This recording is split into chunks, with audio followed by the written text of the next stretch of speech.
Before we get into today's episode about motherhood and mental health, we want to be very clear that neither of us are medical or mental health professionals. We're simply two moms sharing our own experiences with our own mental health struggles throughout motherhood and what we've learned through those experiences. We will share some facts and statistics around maternal mental health, and I'll put a content warning here letting you know that there is a brief reference to suicide. But none of what we share here is meant to be taken as medical advice. If you are struggling with your own mental health or emotional well-being at all, please seek the help of a therapist. There's no shame in asking for help. 1, 2, 3, 4.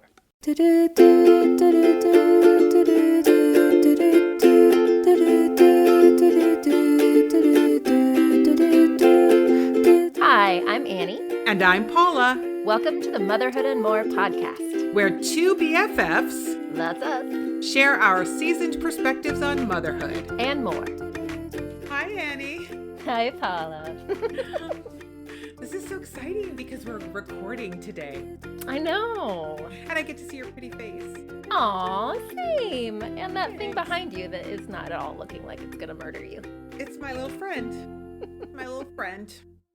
My croquis. Aw. That's really what it's called, a croquis? Well, it's called a croquis on paper. It's called a, like if it's a paper, if you're making a paper model of someone to design clothing for them, that's called a croquis. Fancy. Fancy. You know things. I know something. You know some things. And I can sound good when I can sound like I know things. I was in the theater. Oh, yes.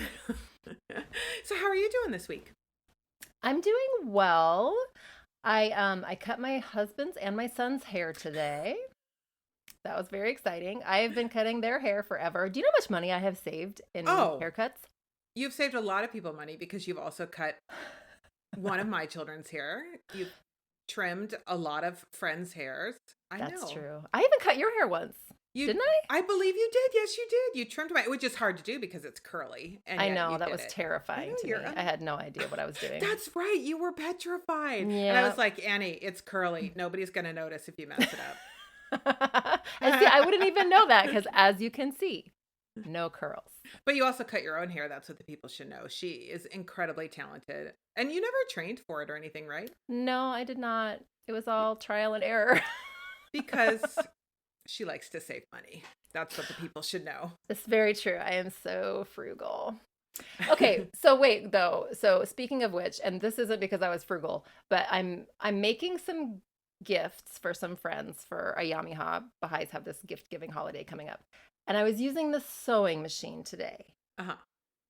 Why do we not freak out all the time over the miracle of the sewing machine?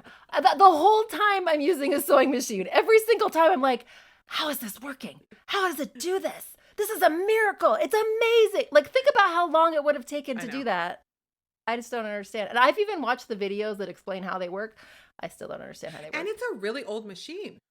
I mean, like, people have been using some kind of a mechanical form of a sewing machine for a really long time. Yeah. And it's basically the same as it was. Only fancier. Well, you know that I still, every time I watch a television, I still am like, I cannot believe this television works. I cannot believe I am seeing. And now, like, in this Zoom, this works. Like, this is actually happening. Yeah. It's crazy to me. I know. My daughter and I today were talking about how sometimes don't you would just want to like take somebody from like 200 years ago and just like plop them into a car on a freeway and just like see what they would do, right? Like, oh my God! Or in an airplane. I think so often of my grandfather, who was born in 98 and died in like 1989. And I think of the changes that he watched happen. Oh my gosh. He was like before the whole internet thing. Yeah. So think of somebody who was born in like 1910. All of the changes, if they lived to be 90 or 100. All of the change. It's astounding to me. I often think like, what can they possibly create now that will astound me when I'm 75 years old? I know. But I'm sure that people thought that like about the sewing machine or a knitting machine or any other thing like that. I would like to put in a request for teleportation. Thank you very much. That would make life so much easier as long as all of our body parts That's the come thing. together Right. in the new teleportation. Yeah. Did you have anything exciting happen this week, Annie? Just the sewing machine. This-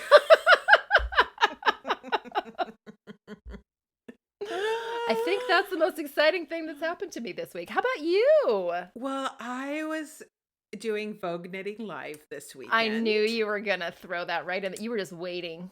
Because it makes me so happy. And so I got to take a few classes and I got to listen to the most amazing speakers talk about all kinds of things fiber related, including like environmental issues, issues of inclusion, issues of justice.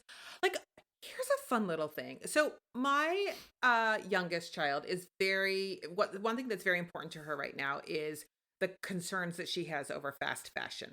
And of course, being a knitter is wonderful because she loves that I knit for her because that is not fast fashion. And there are all different kinds of industries and people that we're supporting by knitting. But here's something interesting that I never have thought about. If you buy crocheted goods from anywhere and they are inexpensive, you can guarantee that a whole bunch of people are being exploited because there's no such thing as a crochet machine. Yes. So you knew this. I saw a video about this just the other day. Oh, that's so fun. It's like this, like that. I know. That's amazing. Yeah. And it's something that for some reason I hadn't thought of, even though I knew that there was no crochet machine. But that was part of the discussion this weekend, like about what, things to look out for when you're out in the marketplace. Because obviously not everybody can make all of their own clothing. Not everybody can even make even somebody who could do like 90% of their own wardrobe there are some limitations. Yeah. So one of the places that you can be really responsible is to not buy inexpensive crocheted goods because you know that other people are being hurt. Do you see the beauty of what I learned when I go to Vogue Knitting Live? It's so beautiful, Paula. It's so beautiful. And actually, though, this goes right back to the sewing machine conversation. And I promise I'm not going to keep talking about sewing machines. But isn't it amazing that we have not come up with a machine that can crochet, considering the fact that we have sent freaking people to the moon and made airplanes fly through the air, et cetera, et cetera, et cetera. And yet we cannot make a machine that can crochet. Well, this is what was kind of blowing my mind this week because that is true. We can't. It's such a unique skill, crocheting. And yet a lot of people, especially like there are people in the fiber world who kind of diss on crocheting, like knitting is the more real art and crocheting isn't. And it really got me thinking what the roots of that concept are. And we didn't directly address this week, but I have a feeling that it has to do some with some racism because a place where crocheting is huge is the Caribbean. This is of course very important in my life because I have two children who were born in the Caribbean and are from the Caribbean. And that's in the Caribbean, more people crochet than knit, according to what I've been learning.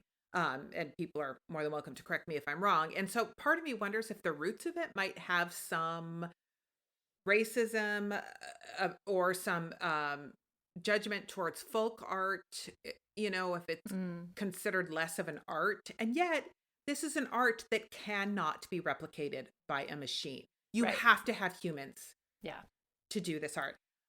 With that, can I tell you the really other fun thing that I got to do this weekend? Sure. So my oldest daughter came over for dinner Friday night in the midst of all of my Vogue Knitting Live stuff. And she brought her girlfriend and I got to teach her girlfriend to knit. And that was super fun. That's like living the adult, you know what I mean? The adult mom dream. Like, I get to pass on, I get to like interact in this special way with my child's significant other. It was pretty cool. That's sweet. And we really like her. So hopefully the knitting didn't scare her away. Wouldn't you feel terrible? I know. But I do have one more thing about the weekend. So one of the conferences I got to be at was this wonderful lady. And as you know, I have a terrible memory. So I'm going to look up names here. Partially, I should say I have a terrible memory just because of my age, but I also have a terrible memory because of this cancer medication that I'm on. Oh, that's true. And see, I just laughed at you and that was me. No, you should laugh. I know I can laugh at you. Paula lets me laugh at her cancer. It's part of our friendship. I do. In fact, when I was diagnosed, if you recall, look, I can't even figure out where I'm going. When I was diagnosed, one of Annie was here. She happened to be visiting when I was diagnosed, and her first question was, do you need me to make fun of you? Like, do you need me to laugh about this? And I think I said, can you let me just like cry first, and then let's make fun of it. Yeah. All we can. People do become shocked when they find out that I need us to laugh about it, but everybody has their different ways of doing things. I cannot find this name. Okay, I'm gonna find it and I'm gonna put it in the notes. Oh, here it is. Tony Lipsy. So Tony Lipsy of TL Yarn Crafts taught one of the things that I did, and she is a Tunisian crocheter. Are you familiar with Tunisian crochet? No. I'm gonna show for those of you. Okay, first of all, we're recording this. Yay! So it's gonna be on YouTube. Recording it on video, not just on. I know, we're not live. Sorry. I wish we were too. But, or we're not in each other's spaces, but we're recording this on Zoom. So you can go watch on YouTube and just fast forward to this part if you want to see. But so she creates this temperature blanket with Tunisian crochet where she assigns a color to like to some temperatures. So 60 to 70 might be red, 70 to 80 might be blue or whatever. And then every day she does 3 rows of Tunisian crochet according to the temperature of that day. And then after a year, you look at it and you have this incredible visual representation of the temperatures. And you can see her Instagram is TL Yarn Crafts. And you can see all of her temperature blankets that she's done. And she's an amazing crocheter and fiber artist. So I'm in San Diego where we don't have these massive temperature fluctuations, of course. And something more important to me has been that I've been wanting to keep track of my mental health. Because since the cancer, that's been my major focus is mental health and creativity, just really working on those 2 things. So I ascribed moods to each of my colors. So I'm going to show you what I have here. So can you see? Yeah. And every single day I do 3 rows. This is Tunisian crochet. It's funny because doesn't it look woven? Yeah. I know. And you use this funky hook that has this long thing on, and you actually have lives just like knitting, but that's another thing. But so you can see this is 3 rows right here. Yeah. This is backwards. So each of these is 3 rows, and then the white indicates a month change. Okay. So what I did was anything in the pink was what would be considered a positive mood or a positive emotion, and anything in the blues would be considered more of a negative. And then I took, or more challenging, I should say. And then I took this bright, hot pink, and that's creative. So on days when I felt really creative, I did the bright, hot pink. And so you can look at it visually, and I can look at this and just kind of go, okay, I've generally got more pinks and purples than blues. So I seem to be doing pretty well. I have a lot of this hot pink, sometimes several days in a row, so I seem to be really nurturing that creative side of me. And it has been the simplest and most amazing mental health tool that I've used, because there are days when, like at the end of the day, like yesterday I had blue. Yesterday was a blue day. And again, the different blues and the different pinks all have different emotions attached to them. And so I went to bed thinking, how can I make tomorrow a better day? What can I work on tomorrow to make it a better day? So today is a pink day, and it's actually, this is the color that for me signifies gratitude. And I'm feeling very grateful today. And now it's possible that I just, that's just how it went, but it's also possible that really being intentional at the end of the day of thinking, how can I make tomorrow a pink day? Yeah. Did something. So I just bombed you with a mental health tip from the very beginning. That was such a great transition, Paula. Because what's our topic today, Annie? Today, our topic is mental health for mothers. And this could also apply to fathers. Right. For sure. But we are going to be, we're going to be pretty heavy on the mom side. Yes. Yeah. So maybe we should say the maternal side. Because we are moms. because we're moms. That's That's what our we know. wheelhouse. Yes. And we're not letting our husbands in on our podcast. They don't get to play. They don't get to play. They can do Legos in the other room. They totally would do that.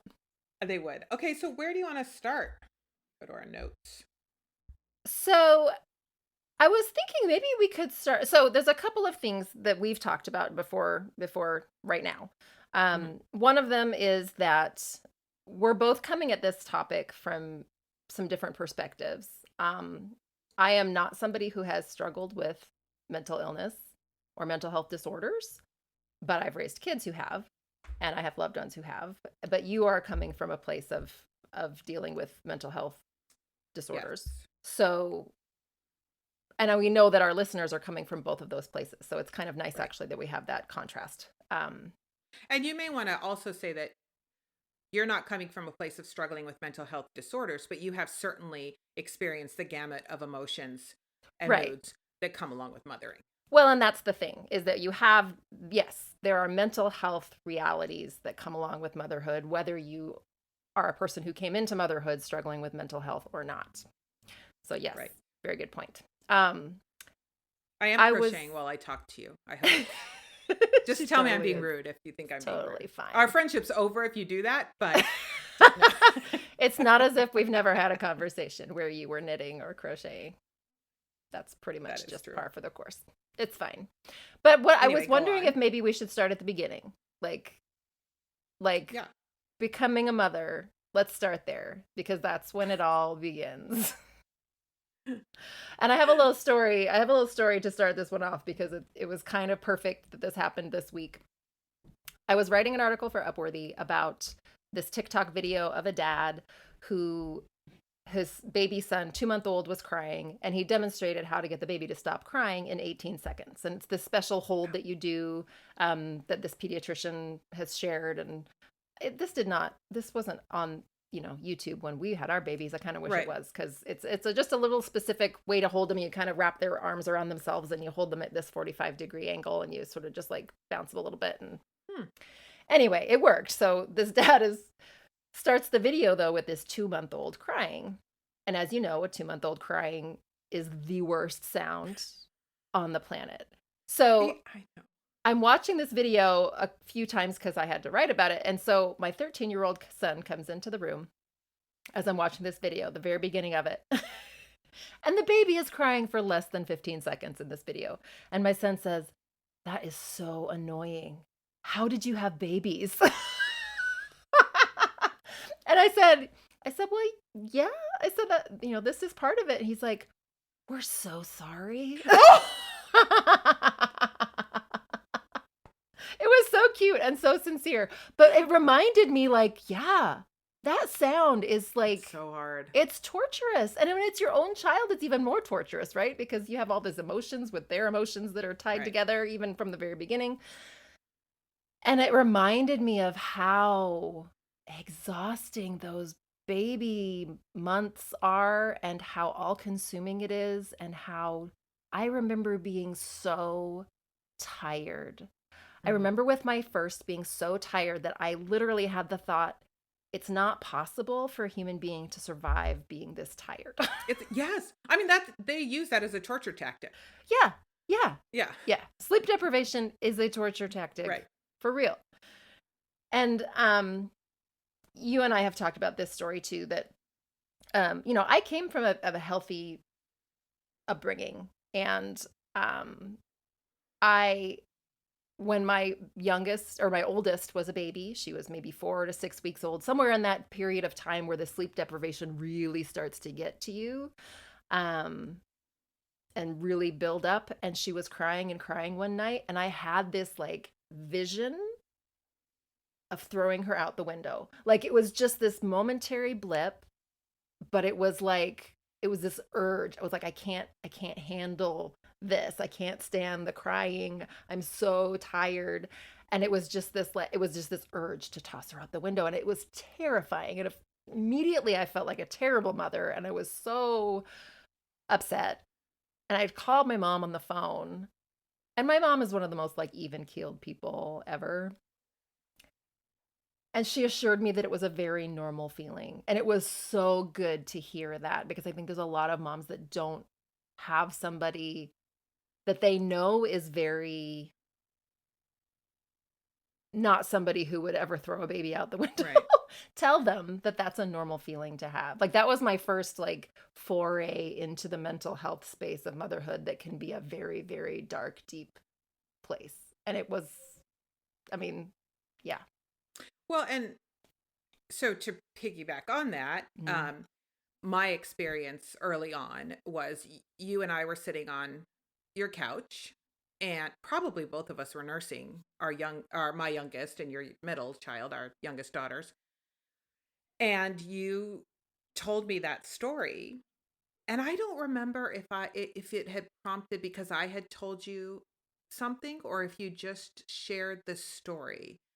But at the time, and we alluded to this in the last two podcasts, here I was, I had three children. I had them at 11 months time, two a little bit older through the process of adoption, and one by birth, one who we were not expecting by birth. Um, and was not parented the way I would want to parent. I came from a very abusive household. And so everything that I was doing was literally brand new to me, because I was trying to buck a system. I was trying to stop, to break the cycle. Right. And with three kids in 11 months, I was beyond exhausted. And at this point, none of them were sleeping. And they were all on completely different sleep cycles. So sometimes we would be, up. I can't even describe it. If you know, like we just had three completely different cycles. And I just remember being so exhausted and having these feelings like that I could hurt one of my children. Not because I wanted to, but because I just was so tired and so lonely and so out of touch with this experience, because I had not been on the other side of the experience in terms of the way that I wanted. I was not a nurtured child, and I wanted to be a nurturing parent. And so, and I remember feeling like I can't ever tell a single soul these feelings because they'll call the police on me. And also, I've just adopted two children, and it was a long process, and a process that'll, that was very challenging, and we managed to do it. We were able to do it. And everybody's thought was, oh, you're so lucky, you got there. And so I kept thinking, if I told anybody that I was having these feelings, they would think I was a terribly ungrateful person. But then we were sitting on the couch, and for some reason you told that story, and it was like that story of your mother saying, look, I wanted to throw. And I believe at the time, I don't know that I knew your mother, but I had known enough of her, and she was a nurse, and she worked with La Leche League, and she was a nursing nursing nurse. She was a labor and delivery nurse. Like, yes. She worked with moms and babies. Yeah. So and you, of course, I already had grown to respect you, and I thought you were such a lovely mother. And here you're telling me this story, and I just remember this weight coming off of me, like, okay, I am not the monster that I think I am right now. And I also just remember thinking, why are we not talking about this? Why, if I'm sitting with a person here who wasn't abused as a child, and has had these feelings, why are we mothers not saying, gosh, I have these hard feelings, and then also sharing with each other, and that's okay. Right. And at the time, close to that time, I wrote an essay called Parenting After Abuse about your mother saying that to you, and then you saying it to me, and about the moment when I figured out that I needed to get myself into therapy. Because even though I had been in therapy for many, many years, and had even waited to become a parent until I felt like I could do it, without being an abusive parent, I still needed help. And so immediately I got into therapy, and I talk about that in the essay. But then I also talk about how the shame was removed that day on the couch and all you said was, my mom had these feelings. I've had these feelings. and it was like, I can do this. Mm-hmm. Yeah, I'm having these big ugly feelings. It makes me a little like I'm getting chills just thinking about it, because it was just so freeing to me to find out that other people had hard feelings about parenting, because my assumption was, to be a mother who is not abusive, you cannot have hard feelings about parenting. Right. Yeah. I could totally see how you would feel that way. Yeah. Yeah. And I wondered too, like, is this a sign of postpartum depression? Is it a Mm, postpartum psychosis kind of a thing? But really it was a fleeting moment, and it didn't really happen again. I mean, I've had many a times, we've talked too about there was one time when one of my kids was young, and I had this like urge to just pop her in the mouth. She said something, snotty, whatever. right, And I was like, whoa. I mean, my parents never hit me. I never, like right. none of that was in my background. And yet I still had this, you have these hard feelings. That's a really good way to put it. Hard feelings. And I knew, I think, because it was temporary, it wasn't something that I stayed in. It wasn't a postpartum depression or postpartum anxiety or postpartum psychosis kind of a thing. But that's also a very real Right. issue. Um, Well, and I think about a lot. Like, I do think that I did have some postpartum depression, though it was undiagnosed for a long, long time mm, because of all this shame. And I think about a lot that, because we don't talk about these things, people have no framework or frame of reference to mm-hmm, go, okay, wait a minute. Is this hormonal? Is this a sleep issue? mm-hmm, Is this a manifestation of depression or anxiety? Is mm-hmm. this because of trauma? You have to know where to start searching in Yeah, order to know how to work on healing. right. And if we're not talking about this and we're not normalizing this for mothers, especially mothers, Mm-hmm. uh, there's no place for us to even start. Yeah. Like, people didn't get to have an Annie to sit on the couch with who happened to have a mother who passed down this piece of knowledge. And I say in my um, essay that, for me, that feeling that you mentioned, where you said, like, I just wanted to pop her, Mm-hmm. for me, and both Annie and I, we do not agree with corporal punishment. It's not something we've ever used on our children, or think it's a good idea. And so, to have that feeling is so bizarre. For me, it was a presence. I call it a presence, and it Mm-hmm. was the presence of my father, who was so physically abusive. Mm-hmm. And there would be these moments where that just kind of percolated up in me, that presence. That's what I could call it. But it wasn't until I was able to nail down that it was, for me, PTSD. It was, Mm-hmm. it was trauma coming back. Yeah. I had to nail that down before I could really start working on um working on the effects of that presence for me. Yeah. Yeah. I also think about, like, I have a very, very supportive husband Mhm. who's very Same. involved, who does housework, he cooks meals, all of those things. And it was still hard throughout motherhood. Um, the young age, I mean, I was breastfeeding, and to me it was more work to try to like pump so that he could feed the baby at night, and what, like, Right. that was just all a whole lot. I really didn't like pumping, although I did end up pumping a lot with my second child because I was helping feed my nephew. Anyway, total side tangent there. I just remembered that. Although a good topic for the podcast in the future, but Oh go on. yeah, we have a whole topic about breasts that we'll talk Yeah. about. That'll be fun.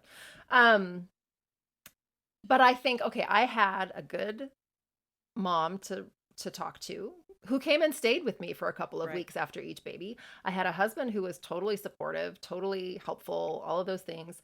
I had a good doctor or midwife with each of my kids who, asked questions about, you know, my how I was feeling and whatnot. And it was still freaking hard. I can't imagine without one of those things in place, without having, Right.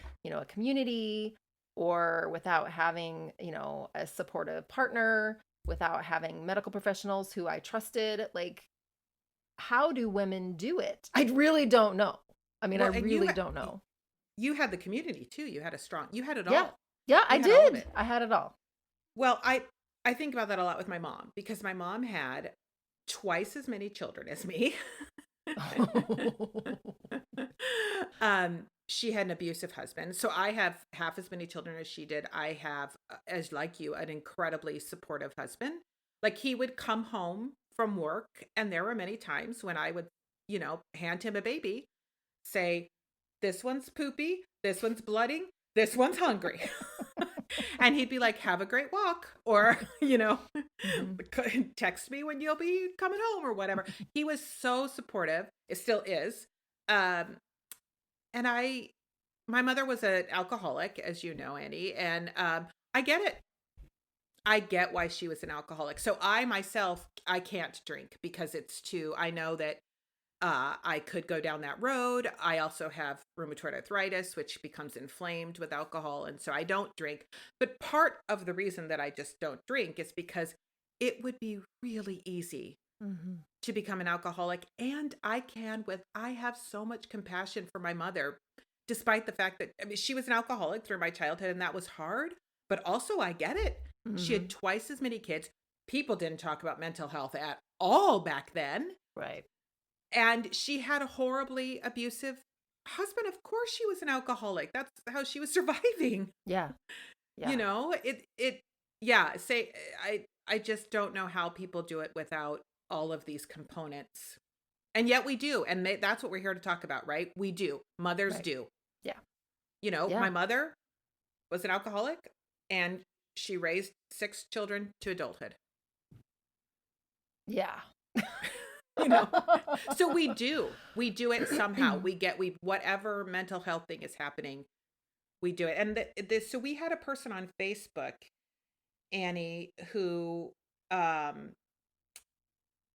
a comment about her partner, or maybe not her partner, but to anybody who shared that when she has expressed how hard the pressure and the expectations of motherhood are. Oh yeah, she said that she's had her significant other respond, well, you need a hobby. Yeah, that's So right there, she's doing this without a supportive husband, or at least she's doing this without a supportive a person without a partner understanding what she might be going through. right. Right. So what do moms need? I mean, that's the big question, right? Like, we know it's hard. It's freaking hard. So what do we do? What do we need in that hard space? Well, so somebody else talked about, self-care on the Facebook group. Or on your Facebook page, actually, Motherhood and More. They said, my first thought is self-care. And she says taking a shower or grocery shopping alone doesn't count. Right. It took me years to figure that out. It really did. Like every magazine you read, everything you heard, you get yourself into a bubble bath. You go to coffee with your friend for 30 minutes or whatever. And it reminds me of the Betty Crocker, I think it's Betty Crocker cookbook of like the 1960s or 50s said, just before your husband gets home, after you've put on your dress and your pearls and your heels, you put your feet up for a good 30 seconds because you deserve it. That's the old-fashioned way of saying you go to the store all by yourself. You couldn't go to Target by yourself today. Yeah. Although I will say, those solo trips to Target were fairly life-changing when my kids were tiny. That's true. No, it's true though. And I, once my kids got old enough to leave behind, I started going places because especially homeschooling, we've talked about this too. Like, we talked about this in our last podcast. It's all consuming. And, when your kids are little And I mean, I breastfed forever. That was part of the problem is I was nursing so long because I had kids who were each 4 years apart and Right. they each nursed for like 3 years. So leaving was a little tricky, although they weren't nursing full time or anything. So by the time they were toddlers, I could go away for a little while. But like traveling for me is self-care. Like I need to go away. I need to go and I need time alone. Like I have always needed time alone since I was a little kid. I used to spend hours in my bedroom playing by myself.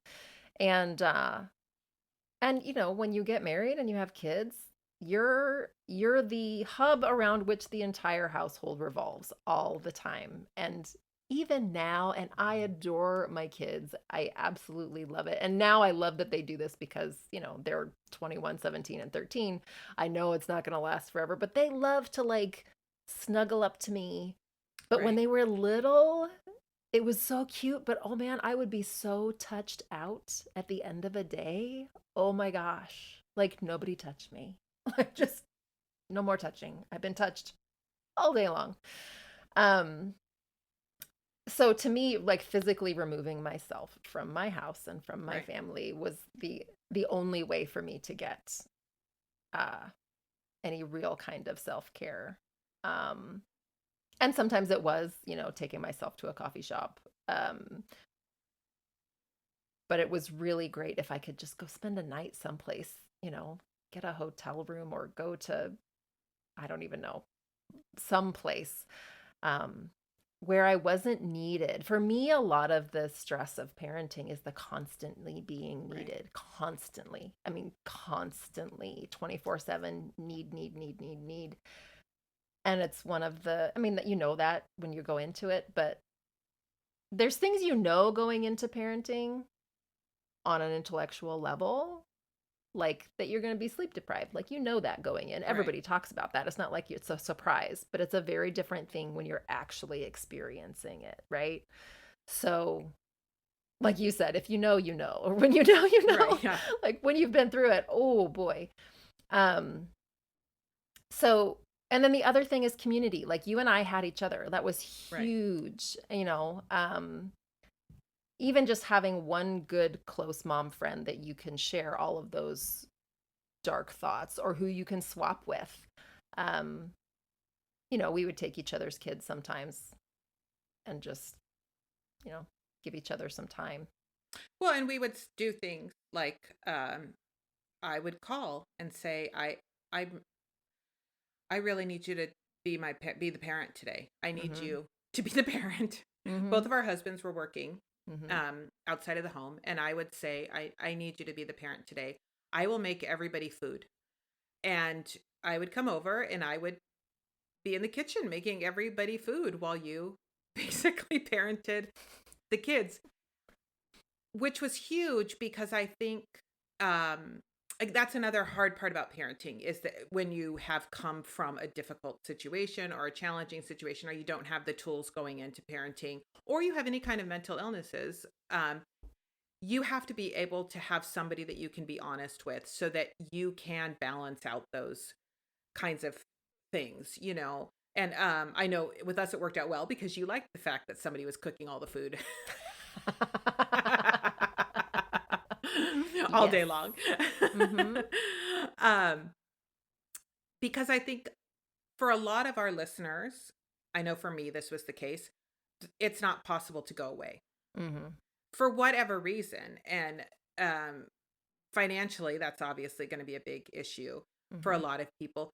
For me, the issue with going away was that I have anxiety. I live with anxiety and I live with depression. Both of these come from having had early trauma. They also come from a lineage of anxiety and depression.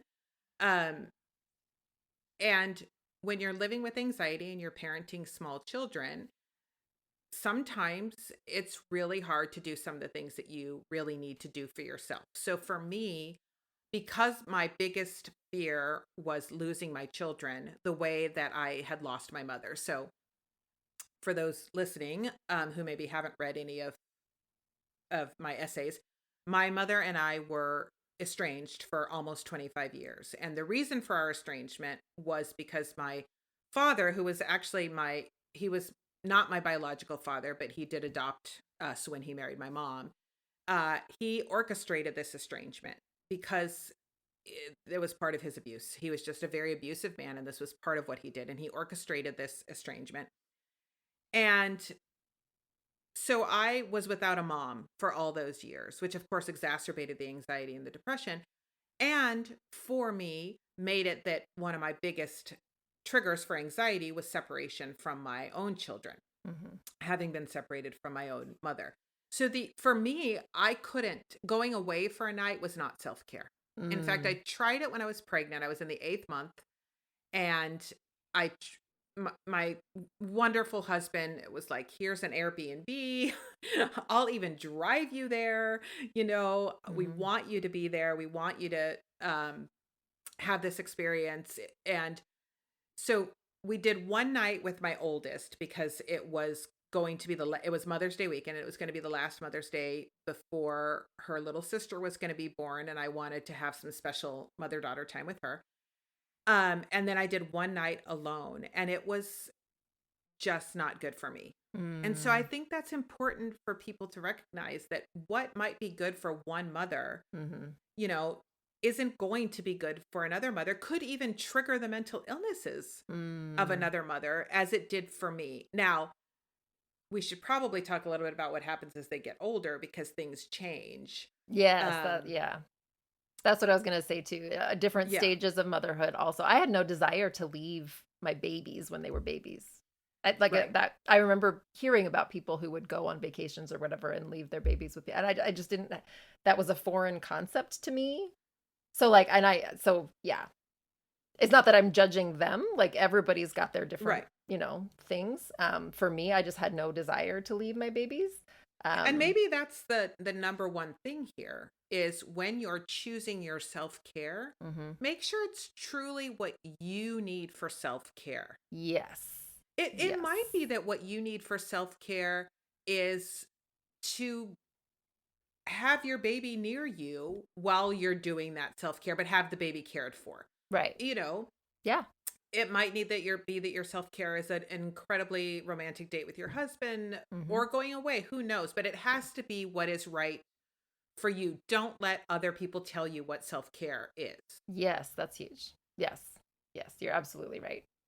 And um sometimes self-care, like it's not like you were saying, it's not always a bubble bath or something like that. Like to me a bath is like whatever. I don't care about taking a bath. I love a Um bath. I know you do. But like uh for me taking the time to do something creative Hmm. is is self-care. I found a great deal of self-care through writing about motherhood. Like that's actually how I ended up becoming a writer. I started Right. blogging about my experiences, and that was like a form of therapy for me to process all of this stuff and to get my feelings into words and to put them out into the world. And then I started having that experience of people reflecting back like, "Oh, I've experienced that too." And having that kind of I mean, I already had that with friends and whatnot, but putting myself out there and writing, being vulnerable, and then having a group of people that I don't even know be like, oh, I'm experiencing that same thing. Like, oh, that's that I've been trying to put that feeling into words and I haven't been able to. Like, that was very validating for me. And that all helped me process a lot of that hard stuff. Which is a good reminder too, that if people are feeling like they're not able to find their Annie on the couch, band name, by the way, Annie on the couch. Um, Okay, that sounds oh, maybe not that band sounds a name. little Oh, never mind. Okay, I take that back. Not band name, not memoir either. Um, Okay, moving on, anyway, moving on, moving on. if people haven't had a chance to find that yet, there are sources online, reading other people's stories and Mm. essays, being able to interact with them, for all the ills of social media, it is a great way to connect people who have experiences that don't even have to be similar, but at least where people can understand each other. Yeah, and that's new. That is one thing I was so grateful for raising our kids in this Hmm. era that we did because we sort of came into parenting at the beginning of the whole mom blog Message phenomenon. boards. Message boards. I remember spending lots of time on Baby Center. Do you remember Baby Center? Yes. I was on the boards there. I'd get into debates about things and I'd get into all kinds of stuff, but it was a place for people to talk about, motherhood and share their experiences and whatnot. And I often think about, like, what did people do before Right. this? I mean, they had to rely just on their local community, which sometimes maybe was great and maybe sometimes not, I don't know. Well, that was weird. Okay, we got kicked off our call, but we're back. That was sad. I don't like getting kicked off of calls. I do, Annie, want to transition to talking about older kids too. I mean, mental health with older kids. And before we do that, you have some facts to share. I bring the facts. You bring the facts because you're the best researcher ever. I'm a fact lady. I like the facts. You are. Yeah. So this comes from the Maternal Mental Health Leadership Alliance. And this statistic kind of blew me away when you really think about it. They say that maternal mental health conditions are the most common complications of pregnancy and childbirth, affecting 1 in 5 women. So when you think about all the moms like 20% of them, 1 in 5 has some kind of mental health condition brought on by pregnancy and childbirth. So you think of a classroom of 30 kids. Mm-hmm. That's 6 kids, 6 Right. moms. Right. Yeah. Right. Which I guess is not terribly surprising, considering all that we know. But yeah. And there's the baby blues, which is kind of a normal period of transition that lasts a few weeks. And I remember experiencing that. I remember experiencing it with my first one. And then I remember experiencing it with my second one and being very aware of what it was. I remember even now, this was 17 years ago, sitting on my couch, all of a sudden burst into tears for literally no reason. Like nothing had happened. It wasn't like I was feeling overwhelmed. Nothing. Like I literally just sat there and all of a sudden started crying. And I was like, wow, this is a hormonal cry. Like I can tell. Like this is just, my body is transitioning and doing all of its hormonal stuff from having just, created and pushing out a baby. But the other one that I thought was really quite terrible, and just a little trigger warning here for people. Suicide and overdose are the leading causes of death in the first year postpartum. And 100% of those deaths are deemed preventable. So this is our society needing to recognize that these issues happen after a woman has a baby, that she needs support, both from a community as well as from medical professionals. And it's not limited to, this is not necessarily a hormonal thing. Right. Because this happens in adoption. This happens in a kinship transfer. This happens when somebody begins parenting anew, particularly mothers, because mothers are taking on the mental load, the memory, the history. Mothers are all those things, the shopper, the historian, even when we have incredible partners or communities around us, all of that typically falls to the mother. Yes. Let's talk about that mental load. Yes. Because like you said, and I talk about this all the time because my husband is so awesome in terms of sharing basic duties, like, again, housework. I mean, I haven't mopped a floor in 20 years. My husband grew up in a janitorial contracting family. His parents had a janitorial business. So we have a big, huge yellow mop bucket and everything. But he cleans, he cooks, he does all of those things, which is wonderful because, that enables me to work. I mean, he also works, but I homeschool and work. And so we really split household duties very, very, very equitably. In fact, probably more so. He probably takes on more of that than I do, to be honest. Listen, I was going to say that, but then I wasn't going to say that, but I'm glad you said that. He deserves recognition for that because it's and he's a phenomenal cook.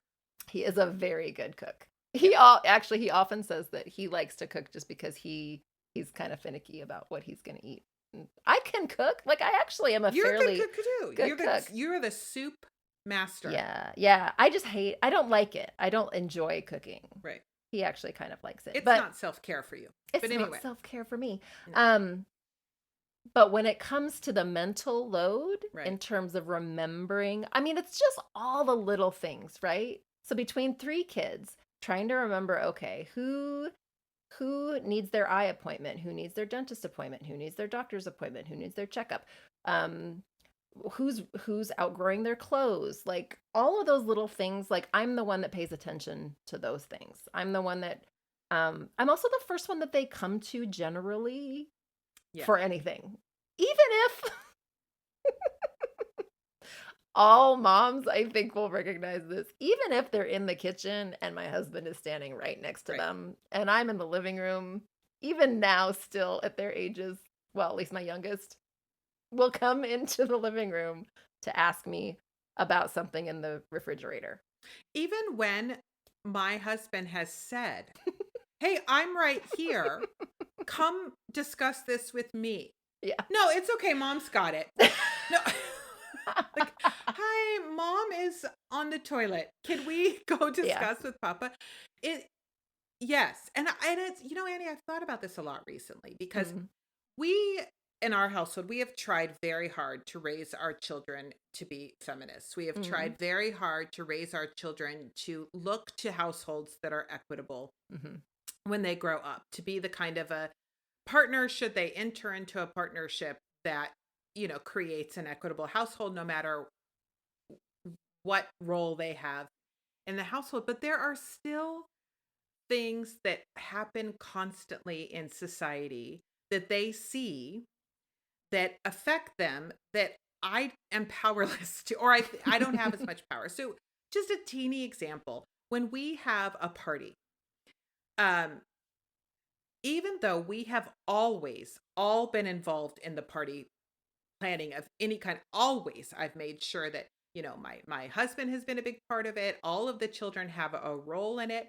That party starts and everybody looks to me to be the entertainer. Mm. Everybody looks to me to be the entertainer. Also, the next time something comes around, despite the fact that they have always contributed to that experience, they're still surprised when I ask them.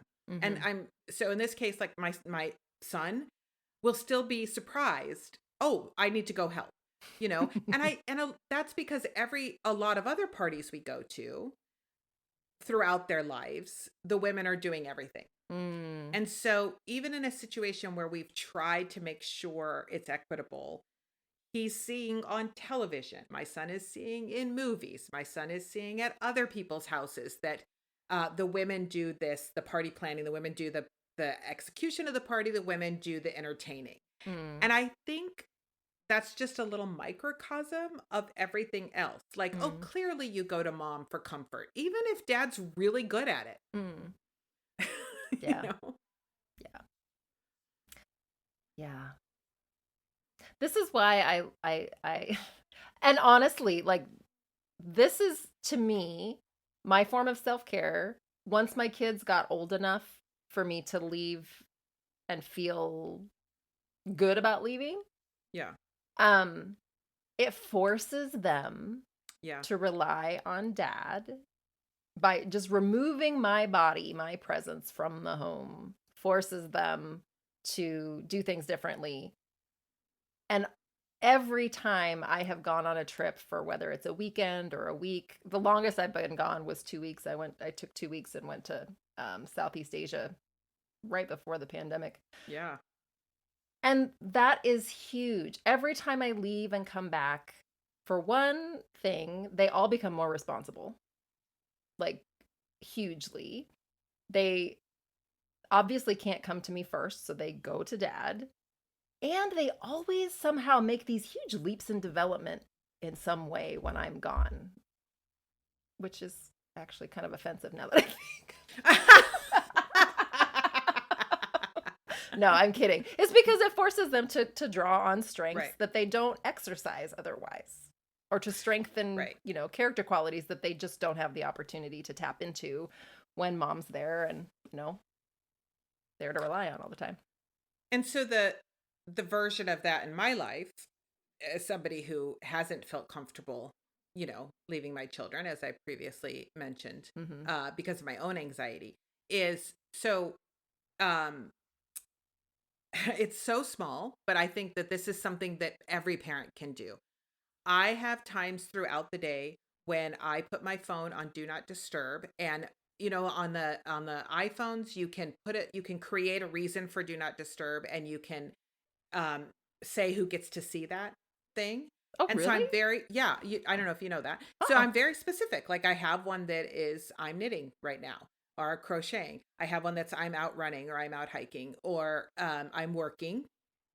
And I have now become very fastidious about putting that on there, that my kids are all old enough, my youngest is 17, that if anybody needs me, and I've talked to them about them, I'm not going to respond if you see these messages. And so my version of going away is that I'm Mm. now very protective of the time that I need to do things where I need the mental space to be my own mental space. Yeah. And unfortunately for me, it took me getting cancer and it took the pandemic for this to happen, because Mm. prior to that, because of my upbringing and because of the estrangement with my mother, I felt like not giving my children this time was some kind of form of neglect of Mm-hmm. them. Mm-hmm. And then, you know, when I got cancer during a pandemic, I was like, oh, I really better take care of myself. And what would happen is I would go on a walk, which was at that time that I started walking again, very hard to do for me physically. And I would get 27 texts or I would get phone calls Mm. and so it wasn't a relaxing walk. It wasn't a self care. I would sit down to do, some crocheting or some knitting or whatever. And I would get a ton of texts. And by the end of it, I was like, why didn't this relax me like it normally relaxes me? Or Mm. even work. When I'm working, I would be done with work, not have had a frenetic task to do at work, but still feel frenetic. And it was because, oh, I just balanced my daughter's checkbook. I told my other daughter when her dentist appointment. I did all these different things as requested of me by my kids. So the thing that has been most significant for me as my kids have gotten older is to use that do not disturb fastidiously, Mm-hmm. and not give in. So Yeah. I don't give in to it. So there was a day when my daughter had a little bit of an emergency at school. I knew my husband was home. At the end of because you don't get alerts when this happened. Mm-hmm. At the end of it, there were something like 137 messages, Oh my gosh. texts, but it was all taken care of. She had had an allergic reaction to something she was Mm. wearing.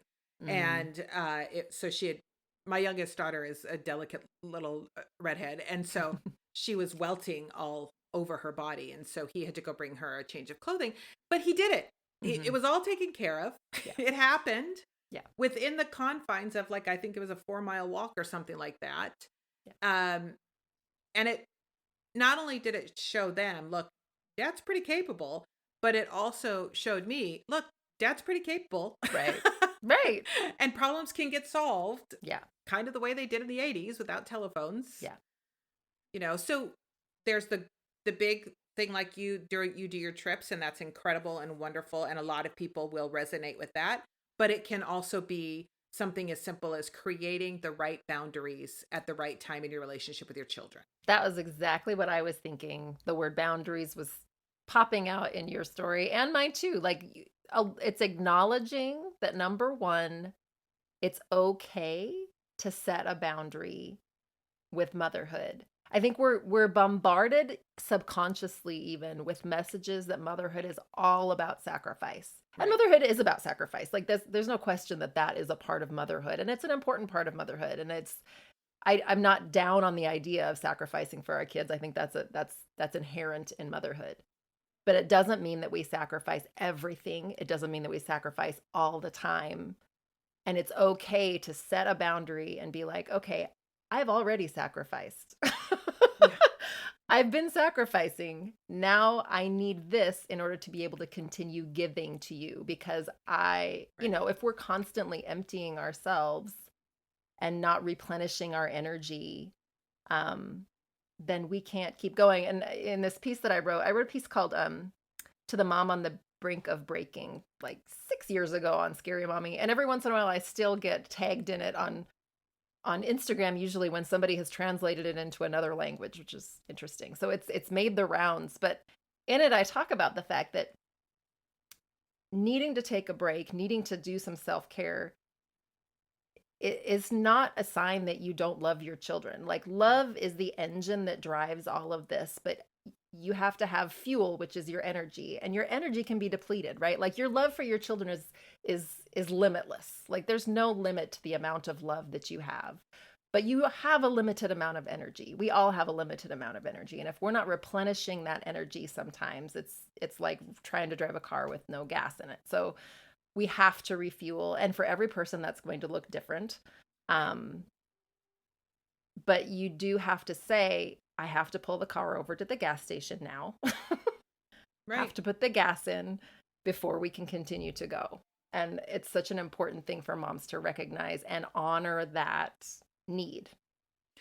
And when a mother is living with mental challenges, mental illnesses, it's even more important. And I think Mm, it's important in an age appropriate way to talk with your kids about those things. So I've always been pretty open with my kids. I've said things like, um, I want you guys to know I'm having a blue day. I'm having a sad day. It's a part of my depression, and I'm just really struggling with it with it today. It has nothing to do with you guys. mm-hmm. It's just a part of who I am as a person with depression. And I think that's helped my kids because kids struggle with mental illnesses too. And they Yeah. need to see that these are normal parts of their lives. And I've also had to say things like, well, okay, so just today, my youngest daughter is learning to drive. It was delayed because of COVID, because of the pandemic. And I have really been struggling with driving with her, even though she's fine. But because I have so much anxiety around losing my children, it's been hard for me. She does great with my husband when he takes her out to drive. And so today she asked if she could drive home. We went on a hike and she asked, and for me, as I've mentioned to you, Annie, and I think I've said in other areas, um, I have to exercise daily in order for to keep my mental health in check. It is my number one treatment because I cannot take antidepressants and I cannot take anti-anxiety medications because they don't work for me. Mm-hmm. And so getting out and exercising is number one for me. And so we were on this hike, and it was a hike I desperately needed, especially for my anxiety. And she wanted to drive home. And she was frustrated with me that I didn't want her to drive home. And then I thought, wait, why haven't I explained to her? And I said to her, honey, as you know, I have anxiety. And as you know, part of my anxiety is separation, separating and having a hard thing happen to my children. And lately, I'm having so much anxiety about all these other things. Namely that like she's getting ready to move out. My son is getting ready to move out, I said, I'm having anxiety about all these other things that I literally don't have room for this anxiety right now. Mm, My anxiety bubble, the capacity that I have for anxiety is completely full right now. And so I can't take out those other things because they're happening. And so I cannot put this in. mm, And I need you to be okay with that. And she was like, thanks for telling me, mom. mm-hmm. Like now I understand. Now that I Yeah. understand, I'm not going to keep asking because I completely get it. And I think sometimes we forget that our kids in age appropriate ways can understand what we're going through Mm-hmm. and maybe even appreciate the fact that we're able to do that. And I will say too that I've started to do that outside of my family. There have been times when I've had to say to friends, I love you. I want to be here for you for this issue, but I just don't have the mental capacity for it. But here are some resources I want to offer, Mm, for you to consider. I've done that a few times in the last couple of years, yeah. again, since having cancer, and it it really is a good feeling to know that one, I've given them some options that they can get taken care of, but that I think it's good for people to know that we all have a mental capacity. And when we're dealing with mental illnesses ourselves, that mental capacity is going to look very different than what somebody else might have to offer. Mm-hmm. And that's okay. Mm-hmm. That's who we are. You're not going to ask a person with a broken leg to run a marathon. Right. Why would you ask somebody who has expressed that their mental capacity is in one place to fill it even further? And I think we have to be able to say that to ourselves as mothers. My mental capacity is now at 80%. Do I want to put, I don't know, this PTA thing that they're asking me to put on in it? Do I have that capacity? Nope, that's going to put it at 110. I don't have that capacity. I think that's something we all need to start normalizing and just doing for ourselves. Yeah. Yeah, 100%. And I think being proactive about it as well, like not waiting until you've already overfilled your bubble. Not waiting till you have cancer. Why didn't I do this before? Yeah, I was actually going to ask you. So looking back now, I mean, you're almost through raising your kids. Yeah. What would you do differently, understanding now your own mental health reality better? I mean, we always understand ourselves better the older we get, right? Like, what would you do differently looking back? I would nail down earlier exactly what the self-care needs are for me. And I would nail down that bubble. I would figure out exactly how big my bubble was and the things that when I put into it were going to make it burst. And so here's a big one for me. I'm a yes person. I always say yes. Throughout my children's lives, I was always like, yes, I'll do that. I'll do that. Sure, I'll run that. I'll handle that. And then because I didn't have any space left in my mental health bubble, I would have to remove things that were usually self-care, or I would have to remove things that made me a better mom. I would have to remove things that maybe my kids needed from me. And so I'd say no more often. I've learned to say no now. And I tell people, I will say no to you if I can't do this, just so you know. I would identify what my self-care needs were, and be open to them changing over time. And I think I would have worked harder to figure out exactly the kind of treatment plan I needed early on. Because when medication didn't work for me, there was a time where I just kind of scrapped it. I was just kind of like, okay, well, I guess I'm just screwed. I guess this is my lot in life, and luckily I have a good sense of humor, and I knew that being social was helpful to me. So I was at least able to harness those two things. Yeah. I think I would have much earlier on nailed down what treatment plan is exactly right for me. Yeah. What did I say? I said I would have identified self-care, identified exactly the capacity of my mental bubble, and I would have worked harder to get a treatment plan that worked for me specifically, and not worried if it wasn't a plan that worked for other people. Right. Yeah. How about you, as somebody who you've done this without the addition of mental illness, but as a mother, you've held that emotional load. You've struggled with all of the emotional ups and downs that go with being a mother. What would you have done differently? That's a hard question for me to answer. It is hard, but I think a lot of people are in your position where they don't necessarily live with a mental illness, like depression or anxiety, but they're struggling with these mental and emotional ups and downs.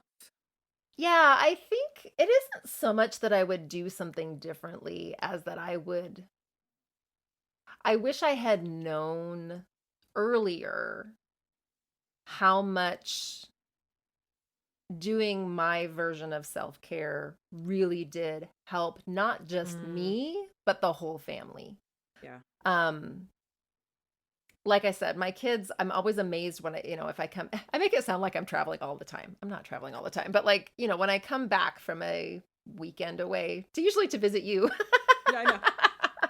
I was going to say. If I'm going, but I do, I'll take trips to visit friends or trips with friends. Like that's the best form of self-care for me. And when I come back, my kids have always made leaps and bounds in some way.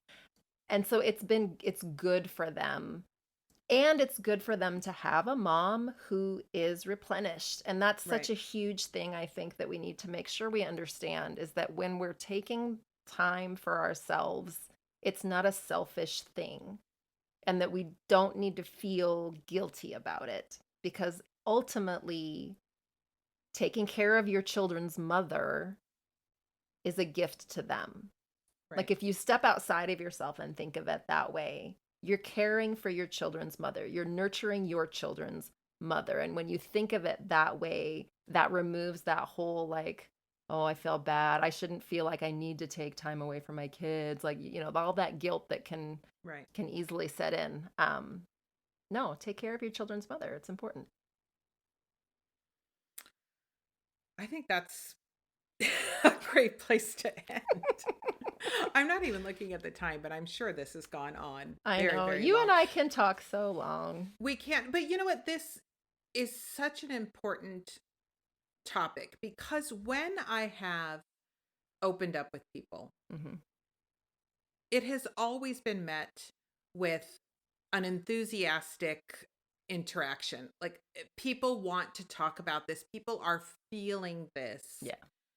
And we're not going to change our culture in the next 40 years. It's Hmm. not going to suddenly shift that mothers no longer are taking on the mental load. Hmm. That's not, I hope it happens someday. I really, really do hope that the load becomes more of an equitable shared experience, but it's not going to happen in the next 40, 50 years. And so moms, we have to figure it out. We have to Mm. figure out how to do what's best for us. And the funny, interesting thing is, like next year, I'll still be probably the one that my kids, my adult kids still come to me first. And I'm very grateful that that we're able to be so open with each other and that we're able to talk. And I'm so grateful for that. I'm still going to be the person that they come to first. And I hope that they continue to come to me. And now I am armed with all of these tools to make sure that I am caring for myself in that process. Yeah. That's what I hope for all mothers, to have those tools at the ready so that they can be there for their kids and also be there for themselves. Yeah. Bravo. Bravo. Right. That was a nice little bow on the end of it right there. Nice little bow. So now we're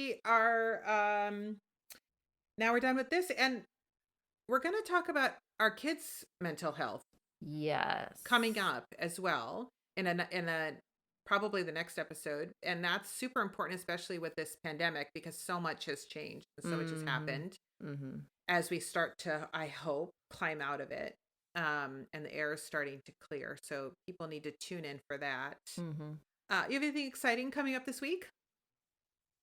My birthday's coming up. Do you want to see your birthday sock yarn? I do. You have Okay, listeners. So, Paula has talked a lot about her knitting, and I think it pains her deeply, but I hate wool. She hates wool. I hate wool, but with every fiber of my being. See what I did there? My little pun. It makes me itch. It's so freaking itchy. It's so itchy. It's so itchy. I hate it so much. And I'm not a huge fan of knitting in some of the fibers that she likes. Some people do great with it. I'm not a huge fan, but I found this. Look. Oh, It's my cotton color. and linen, and it's in a happy color because you need to expand your color palette. It's turquoise. I do like turquoise. I know. And it made me think of all these, you love the ocean so much. I do. So I'm going to knit you socks with these for your birthday. And because you're my bestie, it's not going to be ready by next week. Of course not. No. And that's okay because we don't just even really hold on to it till when I come down there and visit you. Exactly, for your next self-care trip. But Yeah. aren't they beautiful? Isn't that a beautiful color that is not wool? I was gonna say too. I'm totally just inserting this at the end, but I was thinking about it earlier today when I was thinking about this episode and thinking about self-care because I do want to come down and visit you because I have some airline gift cards that I bought myself with a self-care allowance that my employer gave us. This is such a huge thing. And this is, if you have a business, think about this. So during the pandemic last year, when things were really rough, Upworthy offered, I hope it's okay that I share this. Upworthy offered all of the employees, or gave all of us, $1,000 allowance So amazing. specifically for self-care. Like, we had to spend it on something self-care. And for me, this was actually, it was wonderful and I was really grateful for it, but I have the worst time making decisions. I hate making decisions. So it was actually very stressful, which is completely the opposite of self-care. But I finally figured out how to make it work. Because for me, like I said, self-care is travel. But we had to spend the money we had like 3 or 4 months or something like that we had to spend it to get the reimbursement. And so I ended up buying airline gift cards and Airbnb genius. gift cards. I know. Brilliant. So I have some travel because cash a on manicure hand. isn't going to do it for you. Right. A facial's not going to do it for you. I No. know. I did buy some skincare because skincare is self-care in my world as well. That's true. But I wasn't going to spend $1,000 on skincare. No. I'm not that lady. So, But that is genius. Wonderful. So we'll get off the call and we'll schedule a time Yeah. and then we'll do a live Zoom. yeah. Not Zoom. It doesn't have to be a Zoom. It'll be a No. live recording Yeah. of all of that. That is so exciting. Okay. Awesome. So, What do you and have my coming week- up this week? I'm just going to be well, my youngest is on break for a week. So we're going to do a bunch of stuff together. We're going to spend some time at some museums and we're going to spend some time. I am costuming my youngest two are in a play together. They just got cast in a play. And so I am one of the costumers. And so I'm going to be doing some thrift shopping for costuming for them, which is super fun for me and super self-care for me. And I'm going to be knitting up a storm and we're going to be hiking as much as we can because it's supposed to rain here in San Diego, which is illegal, but that's okay. What? I know. But then I get to wear my knitted goods made of wool. You know how I feel about Southern I California know. being cloudy. I hate it. Annie It can thinks never it's be illegal. cloudy. She thinks It- it's not right. The palm trees look stupid when it's cloudy. They look so Despite awesome. them being tropical trees. Right, they do. They look stupid when it's cloudy. I don't like it. They look awesome with the blue sky and then stupid when it's not. Also, California architecture all looks dumb when it's cloudy. It all looks stupid. Sorry, but it's true. I have feelings about this. You have feelings, but you're going to come down here and it's going to be nice and sunny. And let us say thank you to my son, Severin, for his beautiful production of this podcast. Thank you, Severin. Your oldest daughter for her lovely, lovely music. You'll hear more about that in a minute. I know. It's in my ears all the time now. I know. I love it. It's so fun. Annie, I love you so much. I love you too, Paula. Our music was written and performed by Avery Reneau. Our music and podcast is produced by Severin Fitzgibbons, known in the music world as Therajan. If you have comments or questions for us, on both Instagram and Facebook, you'll find Annie at Annie Reneau or Motherhood and More. You'll find Paula at Fiber Storyteller. You'll find us both at Motherhood and More Podcast. Contact us via email at podcast@motherhoodandmore.com.